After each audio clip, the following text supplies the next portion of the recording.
UPA era में एक decorated officer को 9 साल की जेल और 17 साल तक प्रमोशन रोका गया और अपराध बस देशभक्त होना। सोचो आप एक आर्मी ऑफिसर हो, इंटेलिजेंस ड्यूटी पर देश के लिए काम करते हुए, और एक दिन अचानक अपनी ड्यूटी निभाने के लिए टेररिस्ट बन जाते हो। जेल होती है, यूनिफॉर्म चली जाती है, करियर रुक जाता है। ये कहानी किसी फिल्म की नहीं बल्कि श्रीकांत पुरोहित की है, जिन्हें 18 साल बाद ब्रिगेडियर रैंक के लिए क्लियर किया गया है। कर्नल पुरोहित इंडियन आर्मी के इंटेलिजेंस विंग में थे, जहां उनका काम सेंसिटिव ऑपरेशंस के थ्रू इंफॉर्मेशन गैदर करना था, जिसमें सस्पिशियस लोगों और नेटवर्क्स के कांटेक्ट में आना भी शामिल होता है। नवंबर 2008 में श्रीकांत पुरोहित को महाराष्ट्र एटीएस ने मालेगांव ब्लास्ट केस में अरेस्ट किया और उन पर MCO CA और UAPA के तहत टेरर चार्जेस लगाए गए, जिसके बाद मीडिया में सैफ्रॉन टेरर नैरेटिव उभर कर आया। 2008 से 2017 तक वह लगभग 9 साल जेल में अंडर ट्रायल रहे बिना किसी कन्विक्शन के, और इस दौरान उनका आर्मी करियर पूरी तरह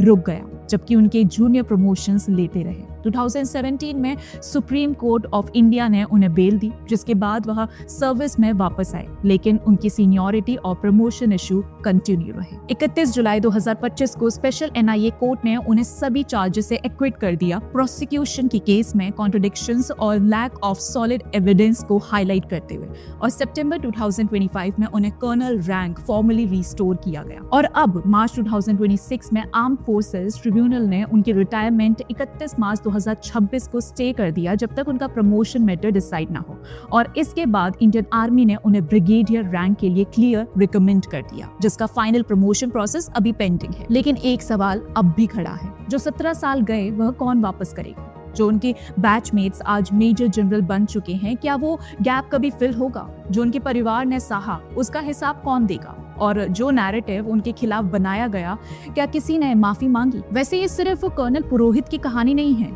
ये यूपीए की उस दौर की कहानी है जब सैफ्रॉन टेरर का पूरा एक मैन्युफैक्चर्ड नैरेटिव पुश किया गया। पी चिदम्बरम ने होम मिनिस्टर रहते हुए ऑफिशियली ये टर्म यूज किया और हिंदू ऑर्गेनाइजेशंस को टेरर के फ्रेम में रखने की कोशिश की। दिग्विजय सिंह ने तो हद ही कर दी थी। उन्होंने कर्नल पुरोहित का नाम बार बार पब्लिकली लिया, बिना किसी शर्म के, बिना किसी सबूत के, और 2011 में राहुल गांधी ने अमेरिकन एम्बेसडर से मुलाकात में कहा कि RSS कांग्रेस से बड़ा थ्रेट है।